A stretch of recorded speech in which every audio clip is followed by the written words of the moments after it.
Bismillahir Rahmanir Rahim.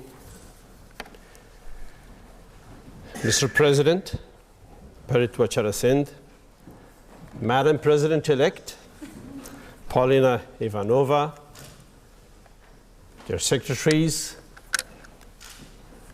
fellow students, faculty, no faculty, they're here, they're not here, you don't allow them, right. A tremendous pleasure indeed to have considered me worthy of seeing you again. Last time I was here probably in 2005. And 2013 is the right year for me because 6 months' time from now, there will be a new president in Afghanistan. Coming to the university, this university, especially, all universities, but this university especially, is inspiring. You want to be a student forever and never leave. But that's a luxury life doesn't afford to all of us. When I was studying in India in a university, my aspirations were to be an academic and a teacher after I was a student. But life took me to worst places. One of them is the president.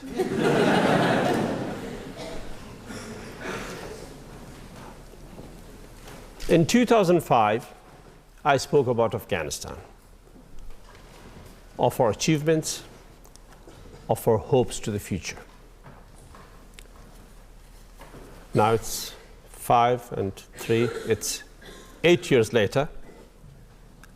I can speak with more confidence about our achievements in Afghanistan and with more knowledge of our challenges and difficulties in Afghanistan, and with confidence of the future awaiting the Afghan people, especially its youth, and rising. In 2001, as we began to liberate Afghanistan from the Taliban, their associates, the Al-Qaeda, and others, we received for the first time a foreign force, an international force, as liberators, and joined hands with, freed our country, and began on a journey to a new life, whereby the Afghan people would send back their children to school, would work for a better health system, more roads, return of women to public life, universities, schools, and all of that. This we did in plenty with the help of countries that you represent here today, many countries. Britain was among the leaders, with contribution to Afghan education, Afghan health, roads, infrastructure, and as our bureaucrats would call, capacity building. So thank you, Britain, through Oxford. We recognize it and we appreciate it. Education, comparative to 2001. We had nearly 500,000 students going to school then, mainly boys, very few girls. Today, we are nearly 9 million of our young going to school. 45%, 40 to 45% of them girls.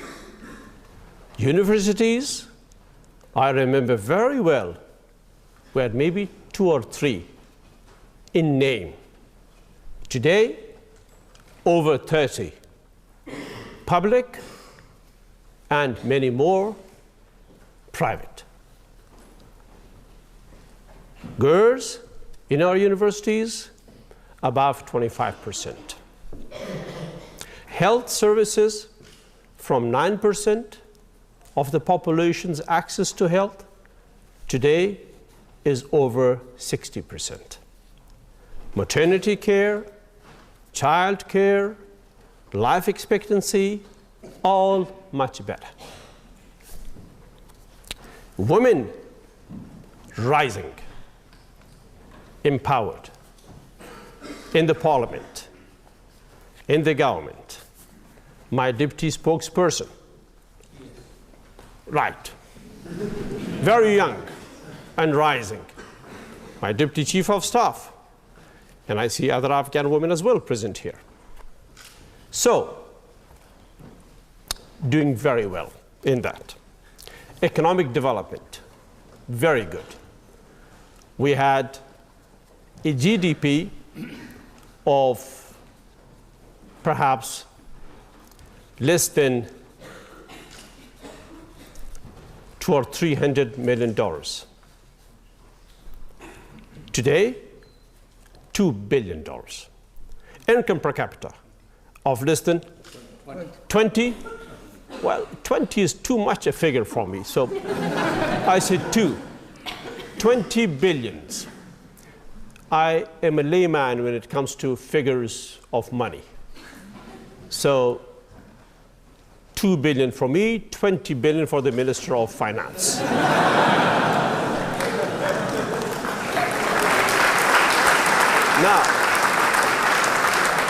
Now, income per capita, then 2001, $150 to $180. Today, nearly $700. If you take it to the purchasing parity, it's a lot more. It's over $1,000. Youth, rising exceptionally well. Thousands of students in universities.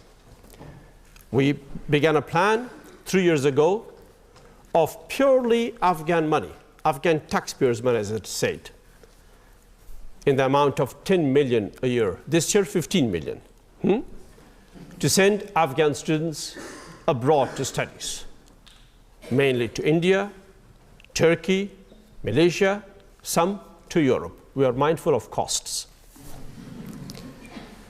And in the government and in bureaucracy. The freedom of the press, you know my condition, immensely good. A free media, televisions, more than 30. In 2001, we had only 1 government channel. It still is as bad as it was then. The freedom of the press is par excellent, much better than the standards of the region. You can say that it is freer than the British press. You have regulations, we don't have regulations.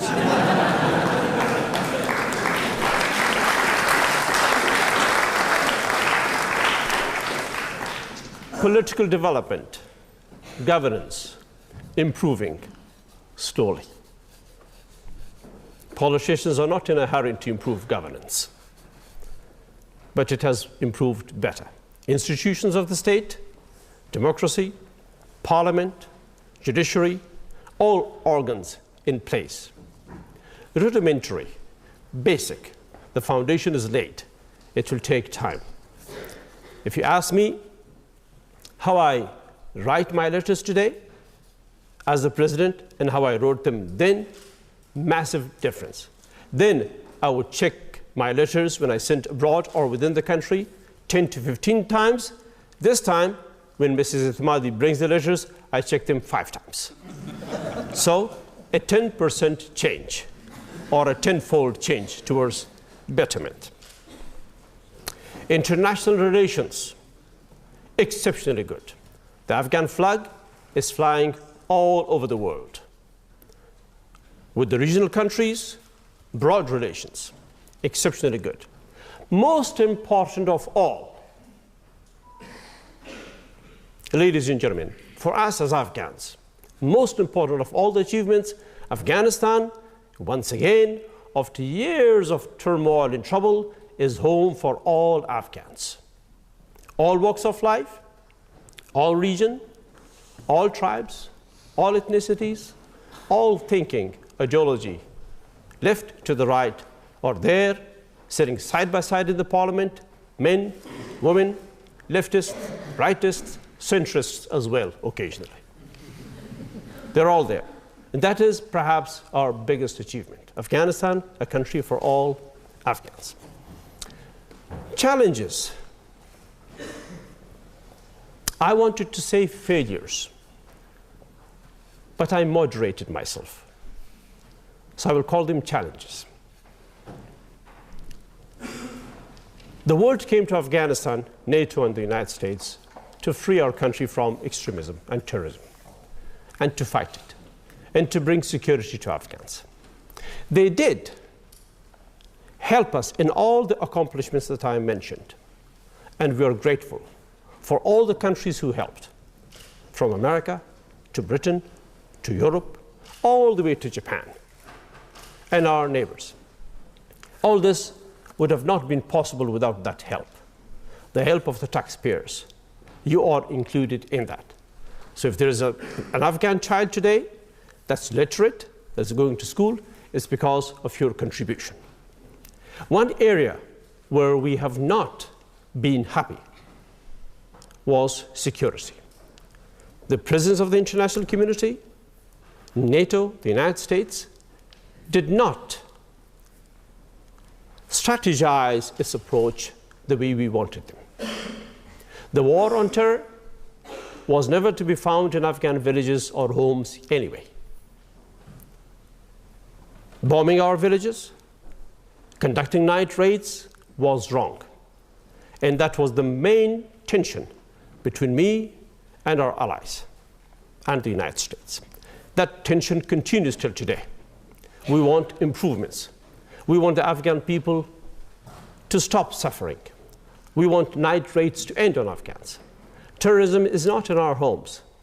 It has to be found elsewhere, in the training grounds, in the motivational factors, in causes, not in Afghan homes, in villages. That we are unhappy about. The other challenge, parallel structures created by the Americans in NATO or the helping countries. Almost a parallel government was set up. We worked very hard to improve that. It has improved today. The transition is also leading to improvements there. Short-term fixes, quick impact projects, much taxpayer money is wasted on it.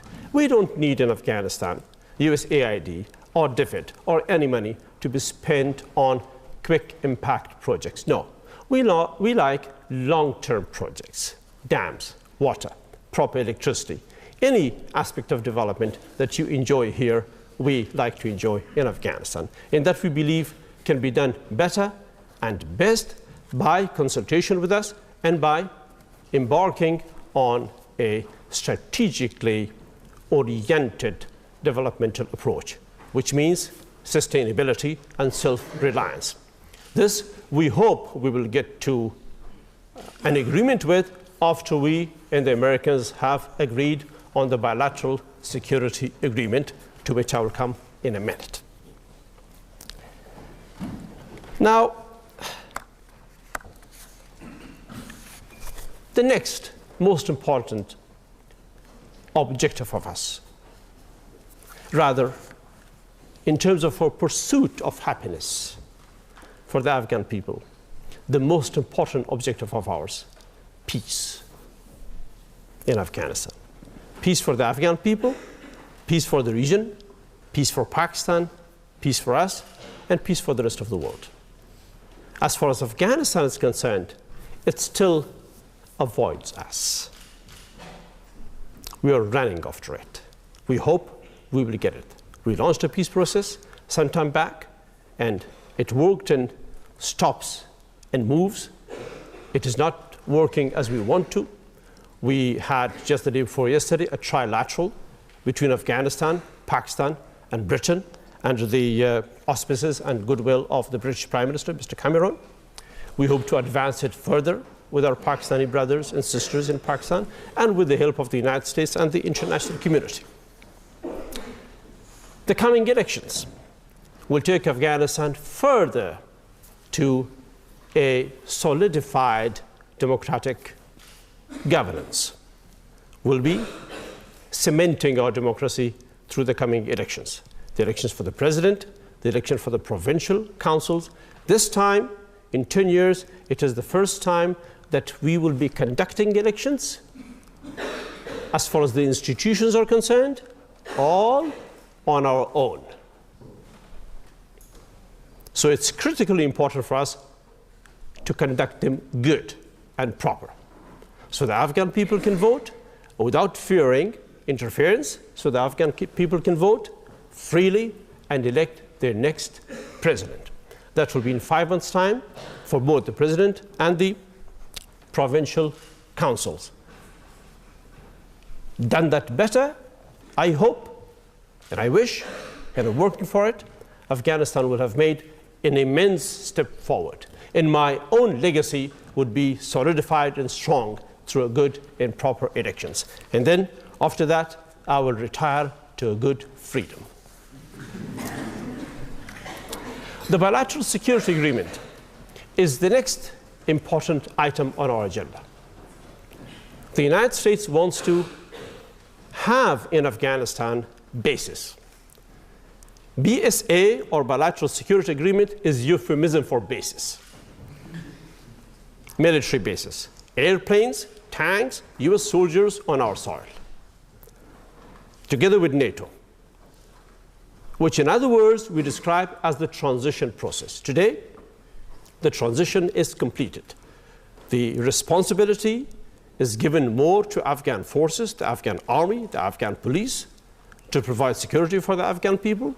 The presence of the international community in 2014 will not be as it is today. The British troops will have come home, the American troops will have gone home, the Germans, the Swedes, the Australians, the Italians, and all others would have gone home. And I hope that a year from now, the Afghan people will be in a situation where they can thank them for the services given. And I hope that through the BSA, the bilateral security agreement, the United States will agree with Afghanistan on the demands that we have, which means respect for Afghan sovereignty, which means proper conduct in Afghan society, which means no attacks on our homes or on our people, which means no civilian casualties, period. So a sovereign, peaceful, and stable Afghanistan will be happy to give the United States a BSA. And 20 days from today, we will be conducting a jirga, a lawyer jirga of the Afghan people. Lawyer jirga means Grand Council. It will be almost like the Oxford Student Union. There will be 2,500 of them, or 3,000, I believe. They will come to Kabul from all over the country, from all walks of life.